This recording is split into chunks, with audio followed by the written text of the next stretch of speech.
जालीभित्र राखेको छ। यस्तो टाइपको वाललाई के भन्छ? ग्याबियन वाल। लेख्नु है, ग्याबियन राख्यो भिडियोमै ग्याबियन वाल है। ग्याबियन वालको काम के हो? Main function of the gabion wall भनेको कहिलेकाहीँ माथिबाट उता पनि ग्याबियन वाल लगाइरहेको छ है। भनेपछि अब एउटा कुरा तपाईँको माइन्डमा पनि के आउन सक्छ भने ग्याबियन वाल कुन ठाउँमा ग्याबियन वाल लाउने, कुन ठाउँमा स्टोन मेसिनरी वाल लाउने भनेर कसरी थाहा पाउने? जुन ठाउँमा पनि स्टोर मेसिनरी वाल लाएर नहुन पनि सक्छ, जुन ठाउँमा नि ग्याबियन वाल लगाइदियो भने नहुन पनि सक्छ कि।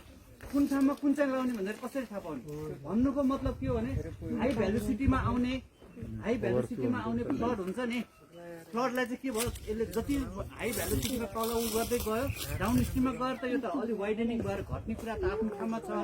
तर यसले के हुन्छ, जुन ठाउँबाट माथिको सेक्सनबाट आइरहेको ठाउँमा धेरै ड्यामेज गर्न सक्ने सम्भावना बढी हुन्छ। कुरा बुझेको बुझेन? ग्याबियन वाल लगाइदिएपछि के हुन्छ, त्यो ग्याबियन वालको बिबिचबाट चाहिँ पानी छिर्छ क्या। कुरा बुझ्यो नि? हाई भोल्युमको पानी तपाईँको